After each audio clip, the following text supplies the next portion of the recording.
नमस्कार दोस्तों। सल्तनत काल, सूफी आंदोलन और भक्ति आंदोलन खत्म करने के बाद हमारा नया टॉपिक है मुगल वंश। मुगल वंश को हम लोग दो खंड में पढ़ेंगे। चूँकि मुगल वंश 1526 से 1857 तक माना जाता है और 1857 के बाद आधुनिक भारत या मॉडर्न हिस्ट्री का पार्ट है माना जाता है, तो इसको हम लोग दो खंड में पढ़ेंगे, 1526 से 1707 तक और 1707 से 1857 तक। यहाँ बाबर से उठाएंगे और औरंगजेब तक पढ़ेंगे एक खंड में। तो अब देखिए, चूँकि मुगल वंश की स्थापना कैसे हुई, ये चीज़ थोड़ा सा हम लोग ओवरव्यू जान लेते हैं। क्योंकि आपने देखा था कि पूरे भारत में हर जगह खंड खंड में राज कर रहे थे। जैसे कुछ प्रमुख राजवंश भी डेवलप हो गए थे, जैसे विजयनगर हो गया, बहमनी हो गया, ये दक्षिण के क्षेत्र में, और दिल्ली में इब्राहिम लोदी शासन कर रहा था।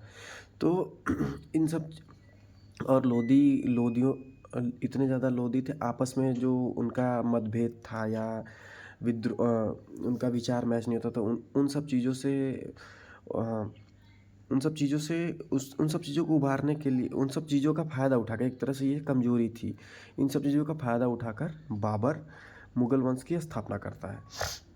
तो चलिए शुरू करते हैं मुगल वंश के बारे में। मुगल जो हुए वो दो राजवंशों के मेल से हुए, जैसे मंगोल और तुर्क। और मुगल का मतलब होता है बहादुर, मुगल का अर्थ है बहादुर। ये मंगोल और तुर्कों से मिलकर बने मुगल हैं। चूँकि इसका संस्थापक बाबर था, बाबर का नाम जहीरुद्दीन मोहम्मद बाबर था। जहीरुद्दीन मोहम्मद बाबर का जन्म 14 फरवरी, वैलेंटाइन डे और ब्लैक डे दोनों है, और 14 फरवरी 1483 को फरगना अफ़गानिस्तान में हुआ था। यहाँ मैंने छोटा सा मैप बनाया है, आप समझ लीजिए।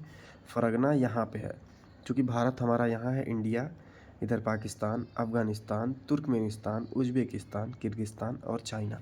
चाइना से ही मंगोलिया, चाइना में ही मंगोल रहते थे। तो और ये जो बाबर की माता हैं, कुतुब निगार खानम, खानम या खान, कुतुब निगार खान या कुतुब निगार खानम दोनों कह सकते हैं। ये मंगोल की वंशज थी, चंगेज खान की वंशज थी। और मंगोलिया इधर पड़ता है, मंगोलिया इधर पड़ता है, हाँ। तो अब जो उसके पिता थे उमर शेख मिर्ज़ा, ये तैमूर के वंशज थे। तैमूर के वंशज यानी कि ये मुख्य रूप से उज़्बेकिस्तान, मध्य एशिया क्षेत्र के ये उज़्बेकिस्तान के क्षेत्र से थे। तो ये यहाँ से मिलके ये बने हैं मुगल। अब देखिए, बाबर बाबर जो था, ये मुख्य रूप से ये अफ़गानिस्तान के क्षेत्र से आया था। इसके पिता जो थे, ये छोटे कबीले के शासक थे। और इस उनके पिता की मृत्यु के बाद, जो 1494 ईस्वी में उसके पिता की मृत्यु हो गई थी, उस समय बाबर बहुत छोटा था और उसके साम्राज्य को उसके रिश्तेदार जो थे वो हथियाना चाहते थे। तो उसने बहुत कुछ झेला था, और वो उसका चेष्टा थे कि मतलब कि वो उन अपने रिश्तेदारों को चुप कराने की, मतलब अपने कामयाबी से कामयाबी इन द सेंस, उस समय के कई राज्यों पर शासन करके या उस पे अपना अधीनता स्वीकार करवा कर, अपना क्षेत्र विस्तार कराकर, तो उसकी चेष्टा थी। तो 1494 ईस्वी में जब उसके पिता की मृत्यु हो गई, उसके पिता उमर शेख मिर्ज़ा की मृत्यु हो गई, तो वो शासक बना। अब देखिए, 1494 में समरकंद जीतने का प्रयास किया, किंतु असफल रहा। चूँकि देखिए, फरगना यहाँ है, उसने अपना अपना क्षेत्र विस्तार करने के लिए यहाँ आक्रमण किया, यहाँ उसके रिश्तेदार रहते थे, तो यहाँ असफल रहा। अब फिर 1497 में उसने फिर से प्रयास किया 3 साल बाद, लेकिन जीता।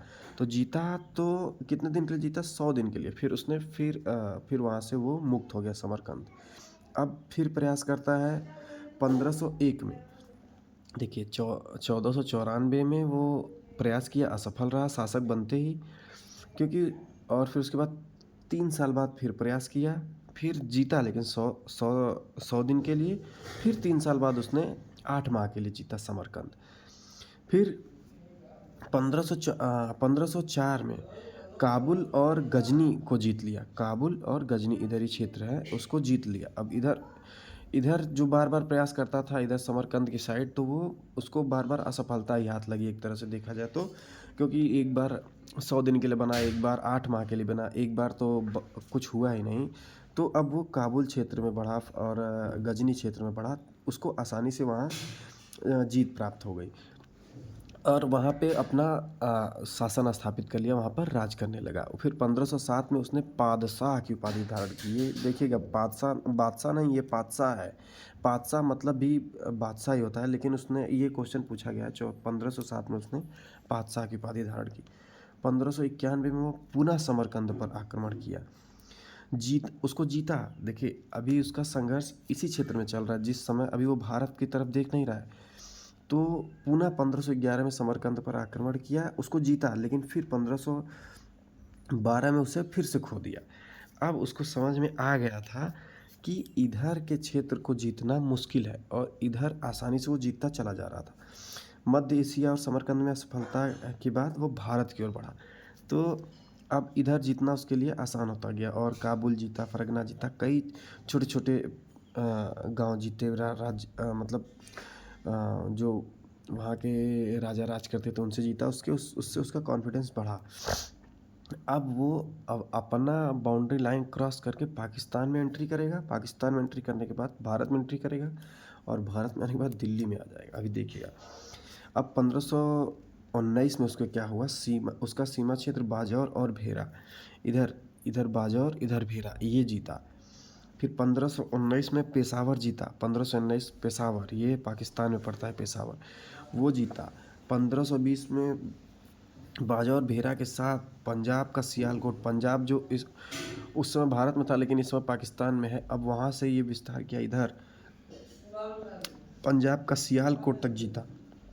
1524 में लाहौर सहित पंजाब का अधिकांश भाग जीत लिया, मतलब अभी वो पाकिस्तान में जीतते ही जा रहा है। अब उसका मनोबल बढ़ता हुआ हो गया। अब क्या हुआ कि इधर जो वो जीत रहा था, तो इसका संदेश ये भारत में जो इब्राहिम लोदी राज कर रहा था, उसको संदेश मिलता था, लेकिन वो क्या कहता था कि चलो जब यहाँ पे आएगा तो देखा जाएगा, तब युद्ध करेंगे। तो और इब्राहिम लोदी के भी कई विरोधी थे, उन्होंने बाबर को आमंत्रित किया, जैसे राणा सांगा थे, उन्होंने आमंत्रित किया कि आइए हम आपकी मदद करेंगे इधर अभियान करने में। उनको लगा कि वो आएगा, जीतेगा और चला जाएगा, लेकिन वो दर बदर जीवन भर भटकता रहा बाबर, तो उसको अस्थाई शासन मिलेगा तो वो राज नहीं करेगा, वहीं वो अपना पैर जमा के बैठ गया। आगे राणा सांगा के बारे में हम चर्चा करेंगे। अब देखिए, ये 2 3 4 आक्रमण उसने करने के बाद तो पाकिस्तान क्षेत्र तक पूरा कर लिया, तो 5वां आक्रमण किया पानीपत में। पानीपत का युद्ध हुआ 5वें आक्रमण में 21 अप्रैल 1526 को। ये हुआ बाबर और इब्राहिम लोदी के बीच में। 1526 में उसने पहला युद्ध किया पानीपत, बाबर और इब्राहिम लोदी के बीच में। इसमें इब्राहिम लोदी हार गया और बाबर अपने साथ तोहफे लाया था जिसमें बारूद का प्रयोग हुआ था। और बारूद से रिलेटेड एक चीज़ मैंने पहले भी बता दी थी, कमेंट में बताइएगा आप लोग किस में मैंने बताया था बारूद का प्रयोग पहले किसने किया था, क्योंकि उसमें मैंने यहाँ चर्चा की थी कि बाबर अपने साथ तोहफे लाएगा, लेकिन वहाँ बारूद का प्रयोग पहले हो चुका है भारत में। हाँ, तो पहली बार तोपखानों का प्रयोग किसने किया, बाबर ने किया 1526 में पानीपत की लड़ाई में। और इसने जो युद्ध नीति लगाई वो तुगलगा तुलग तुलगमा युद्ध नीति है। सॉरी, मैं भूल नहीं पा रहा हूँ, उसको आप लोग समझिएगा थोड़ा। I am in learning phase, that's why I am थोड़ा लिटिल बिट। हाँ, तो उस जो युद्ध नीति तुलगमा युद्ध नीति थी, उसने तुलगमा युद्ध नीति अपनाई। ये जो उज्बेकिस्तान के लोगों से ली गई थी, क्योंकि ये बार बार हार जा रहा था ना उधर, तो वहाँ से कुछ सीख के आया, अब भारत में आएगा। तो तुलगमा युद्ध नीति अपनाई जो उज्बेकों द्वारा उसने सीखा था। तोप सजाने की उस्मानी विधि लगाई, तोप सजाने के लिए उस्मानी विधि लगाई। और बताया जाता है कि ये सिर्फ बाबर अपने साथ 12,000 सैनिकों को लाया था और यहाँ इब्राहिम लोदी के पास बहुत बड़ी सेना थी। वो अपने आप को कॉन्फिडेंट रहता था कि कुछ नहीं हो पाएगा। उसके पास 1 लाख की सेना थी इब्राहिम लोदी के पास, फिर भी बाबर जीत गया। 1526 में बाबर ने खुद को बादशाह घोषित कर लिया, वहाँ जीत के बादशाह घोषित कर लिया। और सिक्के बांटने लगा, चांदी के सिक्के बांटने लगा और अपने मतलब जश्न मनाने के लिए सिक्के बांटने लगा और दान करने लगा। तो इस बिहाफ पे उसको कलंदर की उपाधि मिली। कलंदर की उपाधि कब मिली? पानीपत के युद्ध के दौरान, और 1526 में कलंदर की उपाधि उसने धारण की। अब उसका दूसरा युद्ध जो हुआ वो खानवा का युद्ध हुआ। खानवा का युद्ध हुआ जो राणा सांगा से हुआ। राणा सांगा जो मेवाड़ के राजा थे, इन्होंने 100 लड़ाइयाँ लड़ी थी। ये काफ़ी एक्सपीरियंस थे, इनके शरीर पे 80 घावों के निशान थे बताया जाता है। तो इन्होंने बाबर को आमंत्रित किया था, लेकिन अब देखिए वो यहाँ शासन स्थापित करना चाह रहा था। 1526 में शासन स्थापित किया, लेकिन उसको पता था कि राणा सांगा ही सबसे शक्तिशाली राजा है, अगर मुझे यहाँ पे रहना है तो राणा सांगा को हराना होगा। तो उसने अब खानवा का युद्ध किया राणा सांगा से, और अपने बाबरनामा में उसने लिखा है, बाबरनामा में उसमें लिखा है कि राणा सांगा जो सबसे मजबूत शासक बताया है उन्होंने। और राणा सांगा को हराने के लिए बाबर ने धर्म का सहारा लिया। अपने बोला जाता है कि उसने भाषण दिया, अपने सैनिकों को भाषण दिया, और उसने जिहाद का नारा दिया। इसको हराने के लिए उसने धर्म से जोड़ दिया कि यहाँ उसने ये बोला कि मुझे इसने बुलाया था और साथ नहीं दिया राणा सांगा ने, तो ये सीधा सीधा इस्लाम को धोखा देना है। और इस्लाम को धोखा देना मतलब ये जिहाद करना है सीधे सीधे। मतलब उस बोला जाता है कि खानवा के युद्ध में इतना क्रूरता से उसने राजपूतों का सर काट के मतलब निर्दयी तरीके से पूरा युद्ध हुआ था उसमें। तो राणा सांगा को हराने के लिए उसने जिहाद का नारा दिया। इस्लाम की रक्षा के लिए किया गया युद्ध ही जिहाद होता है। अब राणा सांगा आमंत्रित किए थे, सहयोग नहीं दिया, यही उसने कहानी बनाई, और एट लास्ट खानवा के युद्ध में राणा सांगा से जीत गया।